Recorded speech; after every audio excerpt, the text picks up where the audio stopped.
Hola, ¿cómo les va? Un gusto estar con ustedes a través de los protagonistas del fin del mundo. Estamos en el mes de abril.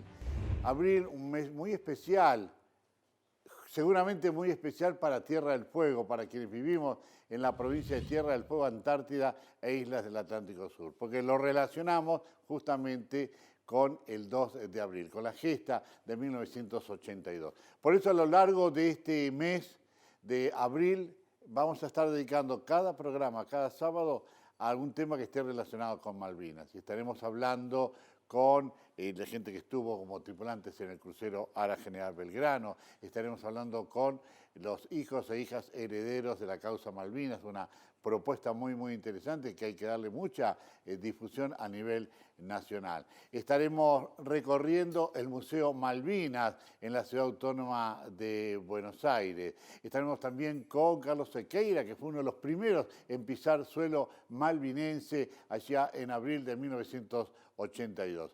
Hoy vamos a hablar con dos referentes del crucero Ara General Belgrano, vecinos de nuestra ciudad. Uno de ellos es Juan Vera y también estaremos hablando con Raúl Ábalos.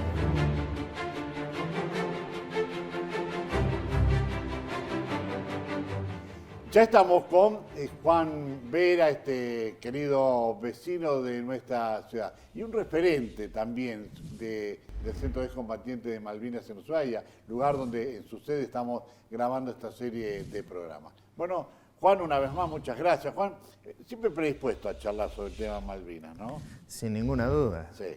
Si no hablamos nosotros, que estuvimos ahí, ¿quién va a hablar? Claro, exactamente. Mejor dicho, hay muchos que hablan y no dicen nada, pero nosotros tenemos testimonio y militancia para recuperar las islas. Exactamente, eso es. Testimonio y militancia, me gusta mucho ese término que has dado, está bueno. Pero para quienes te están viendo y escuchando, ¿cuál es tu lugar de origen? ¿Dónde naciste? Yo soy cordobés.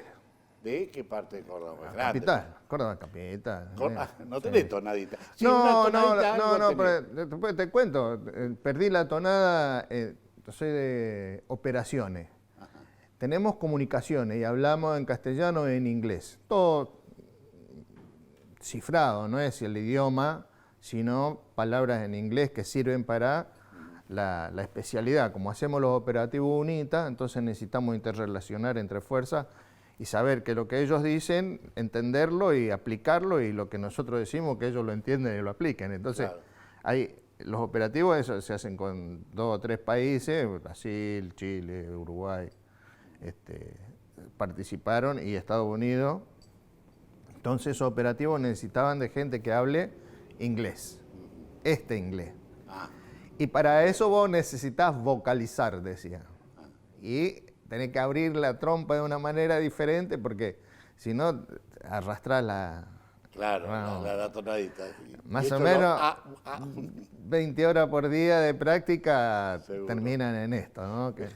Y bueno, ¿y cómo se da esta? Porque vos sos de carrera, ¿no? Sí, yo entré en el año 68. Ahora, en octubre se cumplen 55 años de que entré en la Armada. Mirá.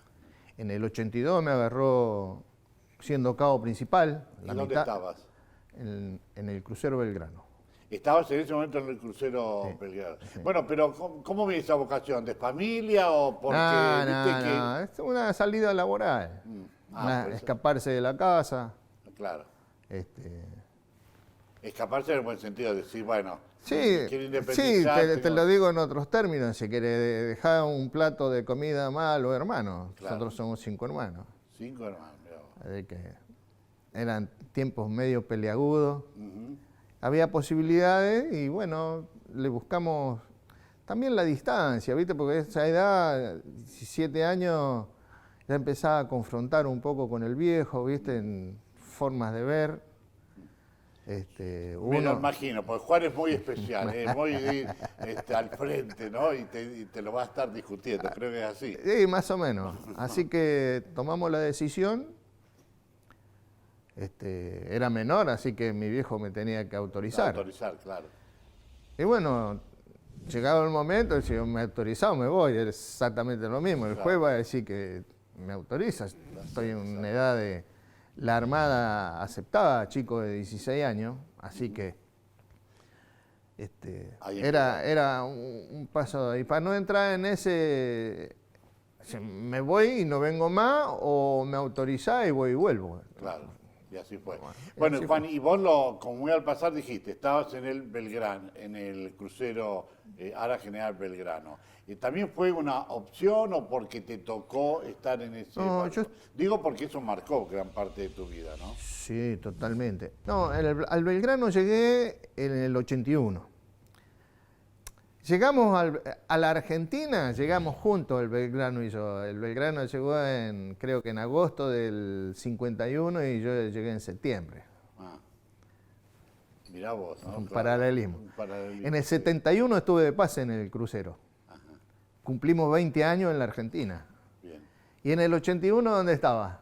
Fui de pase al crucero. Al crucero. Ahí me hicieron una tramoya ahí, de las que hay, arreglos, acomodo. Yo estaba en el Cándido de la Sala, un barco que había estado acá reparando las lanchas rápidas. Y en el año 81 dejó de estar en servicio. Así que me iba a pasar un año de sabático. Y justo apareció un amigo que tenía mal de mar, que no podía navegar.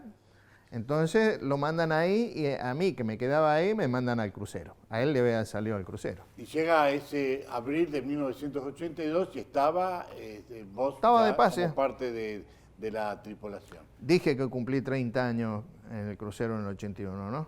Sí. No, sí, lo dijiste. Cumplimos los 30 años juntos. Al año siguiente yo seguí en la Argentina y el tipo partió a la eternidad. Y decime, pero bueno, ¿cómo fueron esos momentos? O sea, ¿cuándo te enterás de este conflicto del 82? Nosotros nos enteramos el 2 de abril, concretamente el 2 de abril por los medios. Yo iba a trabajar, íbamos todos los días, de lunes a viernes, trabajamos nosotros horario corrido, de 7 a 16. Y nos enteramos en el auto. Y yo ya tenía ¿Por qué estaba en Puerto Belgrano? Estábamos en Puerto Belgrano y estábamos en reparaciones.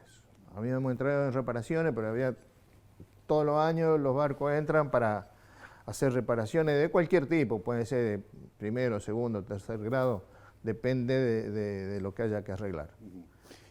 ¿Y entonces? Y nos enteramos ahí, hicieron una formación en tierra, nos dijo el comandante que habíamos tomado las Malvinas, todo muy contento, porque te imaginas, una reivindicación que le hacía dar valor a la carrera que uno estaba haciendo, porque yo te digo, era un trabajo para mí, que tenía que ver con la defensa. ¿Cuál es el objeto de la Fuerza Armada? Todo el mundo dice, están preparados para hacer la guerra. Eso es falso. La gente que hace carrera está para velar las armas. Eso significa mantenerla en condiciones para que cuando la nación argentina decida usarla, estén en condiciones y el pueblo ocupe las armas. Para eso se lo preparaba haciendo la conscripción, se preparaba la gente para ir a hacer la guerra. Para eso es. Entonces uno está haciendo un trabajo de cuidar, de mantener en condiciones para el caso de que haya un conflicto. Es la primera defensa. La primera defensa la hacen los que están. Se hace la convocatoria, se trae a todos los soldados necesarios para cubrir el resto, las partes que no están. El barco, por ejemplo, en ese momento tenía 600 tripulantes y zarpamos con 1093. 600 a 1000, no, claro. Cargamos gente por todos lados, parecía un hormiguero eso. Uno acostumbrado a los espacios, ¿viste? Un barco grande. Se redujo. Se redujo todo, porque los pasillos que eran, qué sé yo, doble ancho, pasaron a ser un pasillito reducido del cuerpo de uno, porque tenías cama de este lado, cama de este lado. Claro, La mayoría de los pasillos, bueno, son para eso. ¿Por qué también? El barco tenía muchos cañones, y a los cañones hay que servirlos, las municiones están en el fondo del barco. Hay que subirlas hasta arriba, estos se suben por uno. Y hay gente que tiene que hacer viene la bala por este lado y la pasa al otro lado. Ese pasaje es con gente. Después cada cañón tiene para disparar tiene su propia dotación. Ahí en un cañón, en una casamata de esa de 3 cañones, vos tenés 3 dotaciones. Y tenés servidores de todo el sistema para 3 cañones, así que le están sirviendo a eso. Es mucha gente. Exacto. Estamos charlando con Juancito Vera, vecino de Ushuaia, uno de los tripulantes del crucero ARA General Belgrano. Vamos a irnos a una pausa y luego seguimos con la charla. Volvemos a esta charla que estamos manteniendo, esta pequeña entrevista, conversación con Juan Vera. Bueno, nos hablabas, Juan, a mí me quedó esto de 600 tripulantes pasan a 1093, una mini ciudad dentro del crucero. Bueno, ¿cuándo les dicen que tienen que partir? Y a partir de ahí, ¿qué es lo que sucede? Hasta mayo, ¿no? Bueno, ahí empiezan ¿Qué iba a ser el crucero? Estaba en reparaciones. Se decide acelerar el proceso y íbamos a zarpar el martes 13. Mirá, y no zarpamos. No sé por qué extraña razón, se demoró hasta el 16. Si uno hubiera tenido alguna pitoniza, hubiera pensado que esto que nos pasó iba a pasar, porque el día de la zarpada era el 13, ya estaba fijado. Bueno, yo pedí porque no zarpamos el 13, yo pedí embarcar en otro barco, le pedí a mi jefe, me dijo que bueno, que esperara un poco, porque estaban todos navegando. Por ahí entra, no me acuerdo si era uno de los destructores, me parece que era el Seguí, entró para hacer reparaciones, que le había pasado algo. Ahí hay un lugar. Yo quería estar, me gusta la movilidad. Sí. Querías la acción. Claro. Bueno, ahí me dijeron que no, que íbamos a zarpar nosotros. Así que zarpamos el 16, estuvimos navegando, fuimos a la isla de los Estados, se hizo una prueba de munición, que se le dice, que tiraron balas de en serio contra la costa de la isla de los Estados. Entramos acá, hicimos combustible. Acá estamos hablando en Ushuaia. Sí, acá en Ushuaia. Compramos cigarrillos, que era normal, nosotros juntamos moneda para comprar cigarrillos barato acá y hacer una diferencia vendiéndolo allá en el norte. Algunos compraron televisor también, porque en aquel tiempo había una diferencia abismal entre el televisor, cigarrillos, perfumes importados, el whisky. El whisky. Oh. Claro. Bueno, y zarpamos el 24 de abril de acá, del puerto de Ushuaia. Y antes de irte, ¿cómo era esa Ushuaia que vos conociste? No la conocías hasta Ushuaia, ¿no? No, o sea, yo sí conozco. Yo Ushuaia la conozco desde el año 69 que hice la primera navegación acá. Ahí notaste la diferencia, el crecimiento de los 60 a los 80, ¿no? Sí. Bueno, yo siempre pedí venirme de pase acá. Problema de especialidad mío, que no hay en tierra, es solamente navegando, no. Siempre era muy difícil tener pases en tierra. Así que nunca vine. O sea, veníamos en la navegación, íbamos y volvíamos, pero... Y yo me vine acá en el 82 porque le cambié el pase, en septiembre del 82 vine acá. Pues le cambié el pase al dueño del Galileo, sí, a Nilo Nava. A él le había salido pase y él no quería venirse, y bueno, dije, cambiemos. Y él se quedó allá en la escuela y yo me vine acá. Bien, 24 de abril, zarpa, desde el puerto de Ushuaia, el ARA General Belgrano. Sí. Salimos de acá, estuvimos navegando, hicimos combustible ahí, frente a la isla de los Estados. Casi cañoneamos a una de las lanchas rápidas que apareció sin dar aviso. Fue la primera vez que... Sí, un error. Pero estuvimos la primera vez que se tocó combate de verdad en el crucero. Era contra una de las lanchas rápidas. Bueno, después hubo reuniones ahí con los comandantes de las rápidas y demás. Se nos ordenó patrullar una zona al sur de Malvinas. Se establecían zonas en las que vos podías estar, porque los barcos no pueden estar quietos en el agua, tienen que navegar. Entonces se establecen zonas en las cuales vos navegás dentro de esa zona a la espera de una situación táctica mejor para sostener postura, ¿no? Sí. No digo ataque porque el ataque, bueno, estando en esa zona, el 1 de mayo se ordena atacar a la flota inglesa. Para ese momento ya nosotros estábamos con el destructor Buchar y el destructor Piedrabuena y el petrolero Rosales, que nos proveía de combustible. Nos ordenan destacarnos hacia donde está la flota inglesa, atacarla, 1 de mayo, a toda la flota, no solamente a nosotros. Iba a ser un ataque del norte con el portaaviones y el resto de los destructores y corbetas, y acá desde el sur nosotros con el Buchar y el Piedrabuena. Tuvimos en esa orden de ataque, ahí se tocó crucero, veníamos en crucero de guerra y se toca combate, porque en cualquier momento podríamos estar en contacto con el enemigo, marchando hacia allá hasta las 5 de la mañana del día 2 de mayo. A las 5 de la mañana del 2 de mayo nos ordenan volver a ocupar las posiciones que habíamos tenido antes. Y estábamos en eso a las 4 de la tarde cuando fuimos torpedeados. Sí. ¿En qué sector del crucero estabas vos, Juan? Como para ir cerrando, ¿dónde estabas en ese momento? Yo estaba en el cuarto de operaciones, que está... Vieron que ustedes pueden... Cubierta principal en el barco se le dice a aquella cubierta que usted puede transitar sin limitaciones de la popa hasta la proa. Sí. Después están cubiertas que hay para arriba y cubiertas que hay para abajo. Bueno, en esa cubierta principal, en el la primera línea de construcción, vamos a decir, que tiene, están las torres de los cañones, está el SIC, el camarote del comandante, el camarote del almirante, y después sigue el cuarto de máquina, o sea, las chimeneas, y después atrás hay otro cuarto de operaciones más chico y otro radar. Y después vienen las otras dos torres de cañones de 6 pulgadas.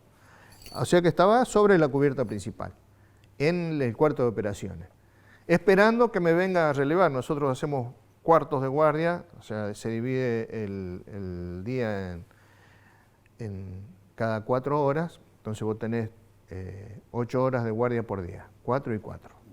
Si te toca de 8 a 12 en la mañana, tenés de 20 a 24 en la noche. ¿Vos estabas esperando entonces en ese momento? Que me viniera a relevar. Las guardias se toman 15 minutos antes. ¿Por qué? Vos venís, te tenés que poner en condiciones... Ver todas las novedades que hay, si estás con el radar, ver qué es lo que hay, le tenés que informar al otro, el otro se tiene que adaptar, porque trabajamos en una zona muy oscura, hay apenas luces, para adaptar la vista con los radares, y poder adaptarla implica poder ver con tranquilidad y bien qué es lo que reflejan las pantallas, después asentar esos datos, recopilarlos todos, hacer todo un paquete y decirle al comandante, habría que hacer esto. Bien, vamos a ir para ir cerrando el bloque. Ahí estamos. Juan, entonces estabas esperando tu relevo, de golpe pasa ataque. Y vos yo no me quería ir porque el hombre que me relevaba a mí siempre venía tarde. Y ese día tomé una decisión que es la que me tiene hoy acá. Quedarme a esperar que venga y informar que había llegado, informar que me estaba relevando, eso implicaba que llegaba tarde y también que lo metieran preso. Y los encargados de esa guardia, esa no era mi guardia, todos los demás se habían ido, me decían, me decían perro. No sé, perro. No sé por qué razón, pero... ¿Por qué sería? Y decidís quedarte. Y me quedé. Y eso me salvó la vida, porque el lugar donde yo iba todos los días, 15 minutos antes, era la camareta de cabos principales. Ahí nos juntábamos con otros cabos principales, yo ponía la posición de la carta para que todo el mundo supiera dónde estábamos, porque excepto la gente de operaciones y lo de navegación arriba en el puente y los oficiales, Son lo único que no saben. saben dónde estaban. Tipo, ven cielo y mar. Nada. Y si pasa una gaviota, pero si no, Bien. nada. Juan, y bueno, ¿y qué pasa? ¿Se produce el Se ataque produce, y vos qué haces? lo que se produce es que se siente un remesón en el barco, se siente que pierde el equilibrio, más o menos unos 10 grados hizo de... En el primer remesón ese se acostó como 10 grados el barco. Y queda todo a oscuras. Y lo más fuerte de todo es el silencio. Te aturde el silencio, no escuchas nada. Bueno, empieza, ¿qué pasó? ¿Qué pasó? Dice alguien por ahí. Yo digo, nos pegaron un torpedazo y en ese instante, escuchaste, ¿no? ¿Qué pasó? ¿Qué pasó? Nos pegaron un torpedazo y ahí hay otra explosión. Que ahí cuando viene el torpedo que corta la proa. Se llevó 15 metros de proa ese segundo torpedo. Pero es lo que pasó. Bueno, después han habido 1000 historias que decían, no, que primero fue en la proa, que después fue... No. El primer torpedo pegó en las máquinas y lo paró. Claro. ¿Y vos qué haces? ¿Salís? Me fui ahí en el cuartito, yo había preparado un bolsito así de cuero que tenía fachero, con un capote naval, yo podía usar, ropa seca, calzoncillos largos, esa camiseta, una frisada que tenía manga larga, todo para abrigar, porque si llegaba a pasar algo. Tenía una pistola 45 también, con 3 cargadores por si acaso, cosas de uno, ¿no? Un bidoncito de agua, lo tenía ahí, así que agarré mi salvavidas, porque cuando estás en la guardia el salvavidas te molesta, agarré mi salvavidas, agarré el bolsito y salí afuera. Cuando salgo afuera así, me encuentro con un cabo principal, muy parecido a Carlito Llama. Otro excombatiente. Desnudo, ¿no? Lo único que tenía el slip. Y un color raro en la piel. Le digo, ¿qué te pasó? ¿Qué andas haciendo así? Dice, no, yo voy a tomar la guardia, me dice. Y lo agarro y le digo, bueno, pará. Tenía acá en la piel, se le estaba terminando de quemar la camisa. Él no estaba en shock, seguro. Claro. Entonces le saco, ¿vos has fumado?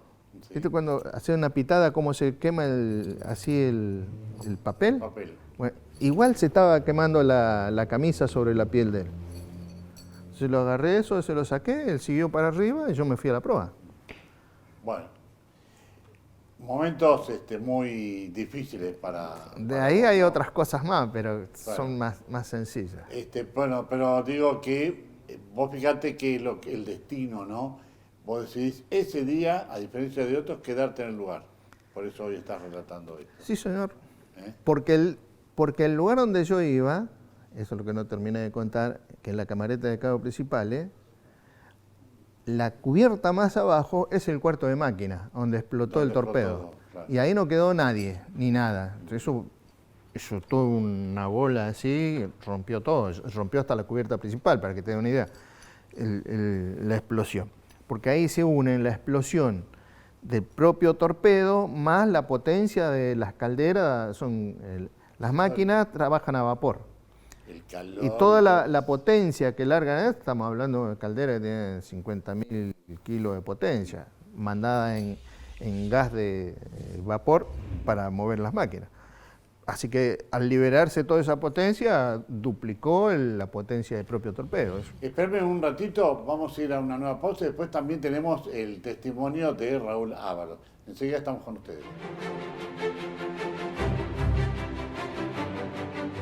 Juan, de inmediato, imagino, como para resumir, ¿no? A una de las balsas que había. ¿Junto con cuántas personas? Nosotros terminamos en la balsa 32. Una cantidad excesiva, sí, ¿no? Para una balsa. Sí, la balsa es para 20. Pero eso terminó sirviéndonos porque en muchas balsas que había compañeros, 5 o 6 compañeros, se murieron congelados. lo agarró la hipotermia. Me decías fuera de cámara, ¿no? Cuando yo te pregunto, se lo daba mucho esta pregunta, la sensación en ese momento, ¿qué es lo que es un shock que se produce porque decís, bueno, estoy acá, tengo toda esperanza de sobrevivir, pero estaba en alta mar, aislado de todo. Empiezo de nuevo, mira, el 13 de abril yo choqué con mi auto, y tan fuerte que le reventé la cubierta. Así que me fui, estaba lloviendo enormemente, entonces me fui a casa, me puse otra ropa y me fui al barco. Sí. Entonces le dije a mi señora que no se hiciera problema esa, que yo iba a volver. Y como soy medio de cumplir la palabra, volví. Esto te quería decir porque es parte de lo que realmente me pasó, ¿no? Ahora, entonces, cuando yo en el barco, yo estaba convencidísimo que me iba a salvar. A tal punto estaba convencido que tener la certeza, más allá de estar en shock, yo volví 2 veces al SIC. La primera vez, cuando empezaron a llegar una gente que estaba toda llena de petróleo y medio desnuda, volví al SIC y traje unos capotes que usaban los vigías, cosas gruesas. ¿Los capotes de los alemanes? Sí. Muy parecido a eso eran, que usaban los vigías. Fui y traje eso. Cuando voy pasando así por una de las torres, hay un cabo que yo conocía, un compañero del cabo principal, Kipildor, estaba con otro tal Molina, y tenían agarrado a un morocho que tenía el mismo color que tenía el anterior. Sí. Sí. ¿Qué pasó? Y si no, lo agarró el fuego de la explosión. Bueno, dice, aguanten un cachito acá, yo entrego los capotes, voy a volver al SIC, porque en el SIC nosotros teníamos un botiquín de primer auxilio puesto así en un costado en el fondo. Entonces, le pido el bolso mío, que se lo había dejado a un cabo primero, a Martelli, se lo doy a un suboficial primero, porque para mí era mucho más seguro. Y un suboficial me dice, tomá, llévate la linterna, un señalero que no me puedo acordar el apellido. Y el suboficial encargado que me decía que me fuera del SIC, que me dejara de joder con mandarlo al frente, me dice, tráeme mi bolsito. Bueno, me volví al SIC, primero al botiquín. Voy con la linternita, entro hasta el fondo, y estoy trabajando ahí para desengancharlo y hace un movimiento el barco y se me cae la linterna y me quedé a oscuras. ¿Te imaginás la desesperación? Porque yo siempre pensando que me voy a salvar. Así que me prendí con las 2 manos así del botiquín y lo arranqué. Bueno, y huí de ahí, ¿no? Cuando ya veo la luz saliendo así, porque estaba muy en el rincón, salgo así y veo la luz de donde había salido.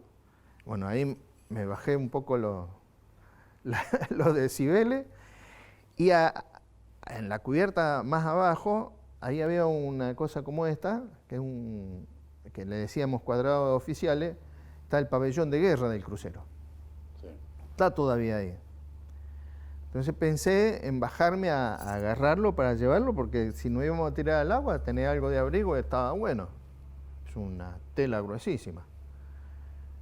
Y cuando hago un escalón, 2 escalones, bajando así, se vuelve a mover, como se había movido, que se me cayó la linterna, y sale una bocanada de humo, y dije, mierda, me fui afuera. Bueno. Llego donde estaba mi compañero con este pibe, ya estaba un enfermero curándolo, así que seguí con el botiquín hasta donde tenía que desembarcar, y me encontró que no hay nadie de la dotación de mi balsa en la cubierta. Habían desembarcado todos. ¿Te imaginás cómo me puteaba a mí mismo, no? Sí, ¿ahora qué hago? Y entré a pispear así, estaban las balsas en el agua. ¿Qué hago? Para encontrar mi lugar. Si por allá la veo, me dice un guardiamarina, dice, venga, agárreme estos cabitos, estamos uno de cada lado del barco. Así estaba, ¿no? Así que me solté de acá, llegué acá, agarré la soguita y viene subiendo una balsa y me dice un colimba que había ahí, me dice, Cabo, dice, ¿no se va a tirar? No me tiré las cosas, me tiré en esa balsa. Vamos a hacer una segunda, una tercera, ahí me piden el botiquín, lo dejo ahí y me encuentro en el agua con la balsa donde yo quería estar. O sea, agarro con las manos la balsa, voy a revolear la pata para no mojarme. Y justo estamos en la cresta de una ola, hace así, y yo quedé con las manos secas porque después cubierto de agua. Bueno, ahí nos empezamos a acomodar, llegó más gente a subirse a esa balsa, después sacamos. ¿Y por qué quería estar yo ahí? Porque ahí teníamos, por rol de abandono, un equipo que se llama Survivor, que es para radiocomunicaciones. ¿Y tu especialidad? Claro, para poderlo usar, y yo siempre pensé que se iban a morir todos los que estaban alrededor mío, y yo iba a seguir dándole a la manijita para que me encuentre. Gracias a Dios no pasó, no murió ninguno en mi balsa. Nos pudimos comunicar con el avión, que esa comunicación la negaron siempre, pero sí nos comunicamos con el avión. Cuando se comunica, el hombre que estaba en comunicaciones, porque hay otros que son especialistas en comunicaciones, son los radiotelegrafistas, radiocomunicaciones. Se comunica y dice, repite, dice, veo una balsa, veo otra balsa y se escucha el ruido del avión que pasa por encima nuestro. Bien. Nos salvamos. Juan, bueno, hay mucho más para hablar y Sí. siempre predispuesto, pero son interesantes los detalles, esas cosas que por ahí no aparecen tanto en los libros. Sí, no uso el morbo porque No, me pero gusta, el pero- detalle de cómo fue todo esto. Yo te agradezco tu testimonio. no, gracias a vos, Marcelo, No, por contá. difundir. Y ya estamos con otro integrante de la tripulación del crucero. Decime. Una cosita. Hay algo que yo quiero decir. Yo dije al Decilo. principio, dice militancia, ¿no es cierto? La militancia es para recuperar la integridad territorial argentina. Por eso fuimos y por eso seguimos luchando. Bueno, para culminar tu testimonio. Está ya Raúl Ábalos. Raúl, muchas gracias también, como le decíamos a tu colega, a Vera, para contarnos un poco también tu predisposición para contarnos un poco esta experiencia, ¿no?, de el tema del crucero General Belgrano. Primero, como a todos, sos oriundo de ¿qué lugar? Mira, yo nací en el medio de la provincia del Chaco, en la casa de barro de mi abuela. En la casa de barro. La gente dice casa de adobe. No, le digo yo. Adobe es un ladrillo sin coser. Esto era barro con pasto pegado contra los palos y así se hacían las casas. Techo de paja. Ahí nací yo. Mi mamá se iba a trabajar al campo y yo tenía que mamar de la teta de mi abuela, que también tenía una tía de mi misma edad. Así que nos quedábamos con la abuela, mi mamá trabajaba en el campo. Así que a los 5 años mi familia se traslada a Moreno, En provincia de Buenos provincia Aires. de Buenos Aires, y ahí, bueno, yo vuelvo a estar con mis padres, porque yo me había quedado con mi abuela, mientras mis padres empezaron a hacer su vida en Buenos Aires. En Buenos Aires. ¿Y cómo se decide el hecho de de empezar esta carrera militar? Bueno, yo también tuve que pedirle a mi papá que me firme la autorización, porque no me Como quería Juan, firmar, como, claro. como Juan. Yo tenía 15 años, yo era más chico que Juan cuando ingresé.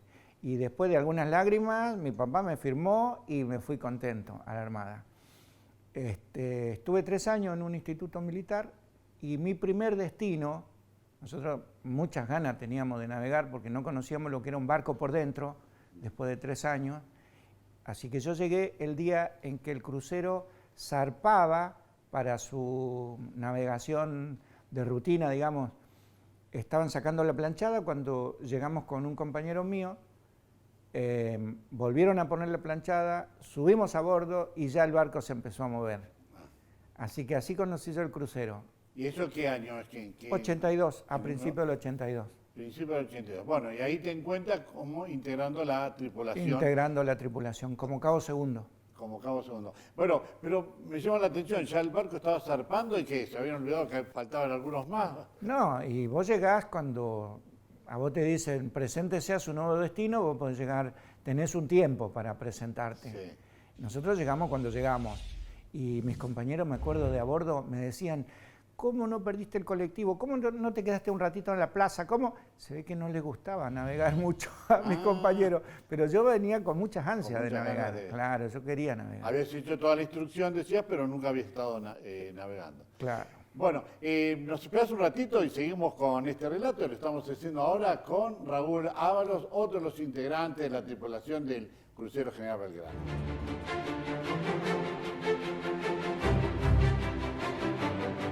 Bien, hablábamos, Raúl, de tus inicios, en este caso dentro de la Armada. Vayamos ya a hablar del Crucero General Belgrano. Llegaste y un buen día tuvieron que zarpar porque ya estaba el conflicto del 82. Sí, bueno, inició el conflicto, nosotros estábamos en puerto, como en el buque en reparación. Bueno, salimos a navegar nuevamente, nuestra base iba a ser Ushuaia, porque según se nos había dicho a nosotros, yo era cabo segundo, imagínate que todos los datos que tiene Juan Vera yo no los manejaba. Claro. Yo estaba con mi equipo de control tiro, porque esa era mi especialidad, y nosotros cuando estábamos en el mar, mirábamos el cielo, y ¿a dónde está el sol? ¿Dónde están las estrellas? Para allá está el norte, para allá está el sur. Era la manera en que nos ubicábamos. Yo no tenía acceso ni a cartas, ni a radares, nada, más que el sistema de control tiro del cual yo formaba parte. ¿Qué es control tiro? Mirá, en un buque tan artillado como el Crucero Belgrano, si la munición abandona el cañón, el trabajo del artillero ya está cumplido. Ahora, si la munición llega a destino, si la munición se encuentra con el blanco, es mérito del controlador de tiro. El control de tiro es un equipo multifacético. En la escuela nosotros hacíamos los cálculos a mano y el cálculo se llama problema de tiro. El problema de tiro te da dos soluciones. Las dos soluciones son angulares. Una solución en un ángulo sobre azimut, o sea, con respecto al norte, y un ángulo con respecto al cenit, a los 90 grados. Entonces, son dos. Claro. Esa es la solución del problema de tiro. Es un ángulo hacia arriba y un ángulo hacia el costado. Cuando está en solución, vos estás en condiciones de decirle al comandante, está listo para disparar. Cuando el comandante da la orden, se dispara. Sí. Ese es el control de tiro. Ese es el control de tiro. Y el control de tiro tiene muchos factores. La velocidad propia, la velocidad del enemigo, el viento, la dirección del viento, la dirección propia, la dirección del enemigo. Todo eso hay factores que van modificando ese tiro. Cosa que una computadora lo hace todo al instante, digamos, ¿no? Entonces, el control tiro es necesario para ir cargando esos datos. Claro. Bien. Hecha la aclaración y aprendiendo un poco más, contanos un poco entonces cómo viste vos esta experiencia, cómo fue ese momento del ataque inglés al crucero en mayo. Nosotros, esa mañana del 2 de mayo, a mí me despierta la alarma de combate. No sé bien qué hora de la mañana era, pero todo el mundo a cubrir su puesto de combate.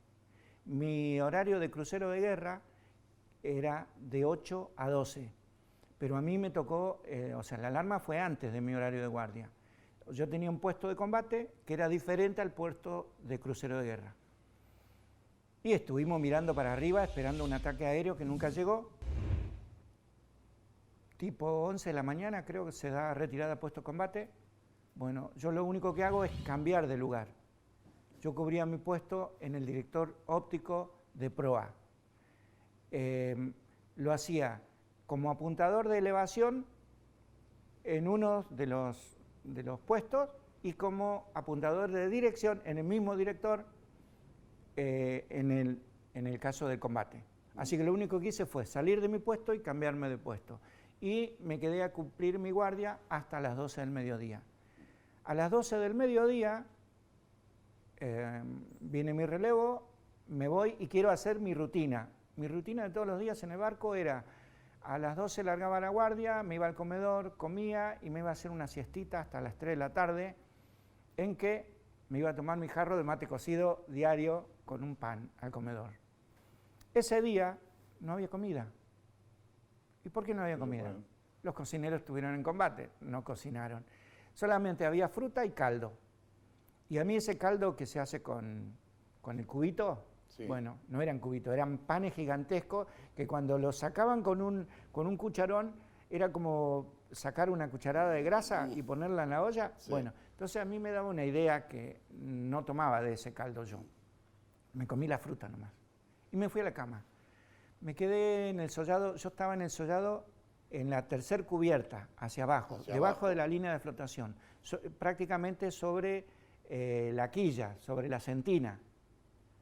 En un sollado le decimos nosotros al alojamiento, al dormitorio dentro del barco, le llamamos sollado. En ese sollado había 300 camas y por lo menos un tercio estábamos abajo en el sollado. Ponerle entre 70 y 100 personas adentro del sollado. Bueno, a las 3 de la tarde era el horario de levantarme y no me levanté, me quedé pensando tonteras. Estaba pensando que cuando yo bajaba de mi puesto, estaba viendo que estaban instalando una ametralladora de 12 en la torre del vigía, donde está el vigía mirando. Y yo decía, el vigía ve la estela de un torpedo y le tira con esa ametralladora y la hace volar antes de que el torpedo llegue. Sí. Fíjate qué fantasía, ¿no? Porque el torpedo va a 2 metros bajo el agua y la estela No, ni pues, se ve. Ni se ve, claro. Pero, ¿no? pero eso era lo que yo tenía en la cabeza. Estaba fantaseando, sí. Fantasía. Bueno, esa fantasía me llevó a que yo no me levante a las 3. Y a mí me sorprendió el primer torpedo en la cama. Yo estaba en la cuarta cama, tenía la cubierta de arriba así. Ahí nomás. Ahí nomás. Tenía el salvavidas en la almohada, tenía los borceguíes ahí en una viga que sostiene la cubierta de arriba, que le llamamos baos, ahí descansaban mis borcegos. Sobre el primer torpedo, automáticamente oscuridad. Lo que Juan explicaba del silencio, yo lo viví El silencio ahí abajo.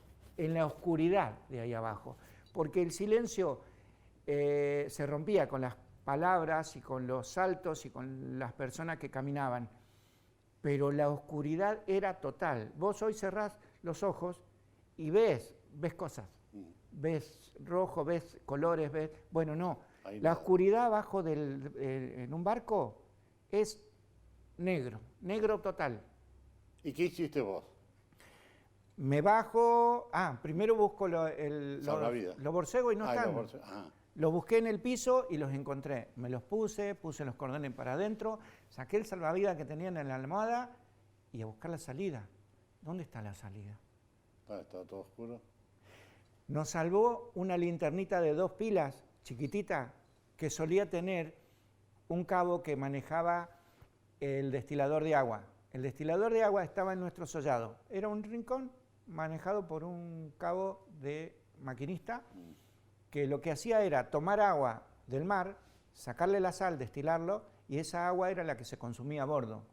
Bueno, esa persona tenía una linternita pequeñita, Eso lo salva y encuentran la salida. porque esa pequeña luz se multiplicaba en el piso, en las taquillas, en las camas, Así y que por así lo se menos fue. te ubicaba dónde estaba la salida. Una sola escalera para 100 tipos. Saliendo. Salir. Se nos va acabando el tiempo, me hace seña recién, Bien. pero salís y vas inmediatamente a tu balsa. A tu lugar de abandono. Nosotros teníamos designado a bordo un lugar. Entonces, saliendo, 3 cubiertas había que subir todo, Claro. para contar toda una historia con esas 3 cubiertas. Pero bueno, llego a mi puesto de abandono. Esperar órdenes.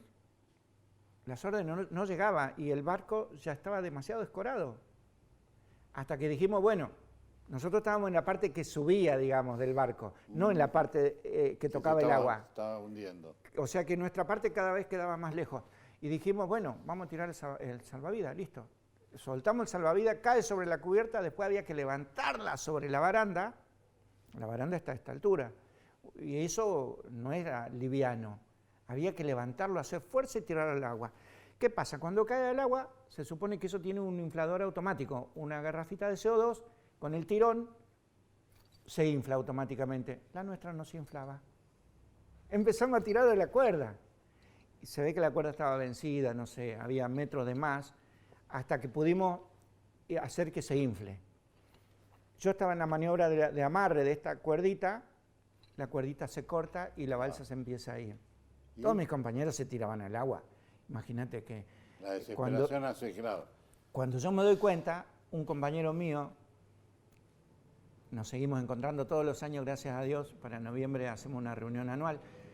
Ábalos, tirate, tirate. Y yo veía ya como a 20 metros mi balsa. Bueno, me tiro. Cuando me estoy por tirar, auxilio, socorro, atrás. Una persona que después de casi una hora, porque el barco tardó casi una hora en hundirse, recién asomaba la cabeza, pidiendo auxilio. Me volví a buscarlo, lo ayudé, lo levanté. Era más pesado que yo, más grande que yo, no me lo podía cargar al hombro y llevármelo. Así que yo le decía, agárrate de acá, mueve este pie. Y me lo iba llevando, me lo iba llevando. Llegamos hasta la baranda y bueno, si me tiro, yo llego, mi salvavidas, mi doble abrigo, yo estaba bien abrigado, salvavidas de corcho. Este pibe trabajaba en el lavadero del buque, muy desabrigado. Se me mueve por el camino o me hunde con él. ¿Qué hago? Había una escalera que colgaba por el casco.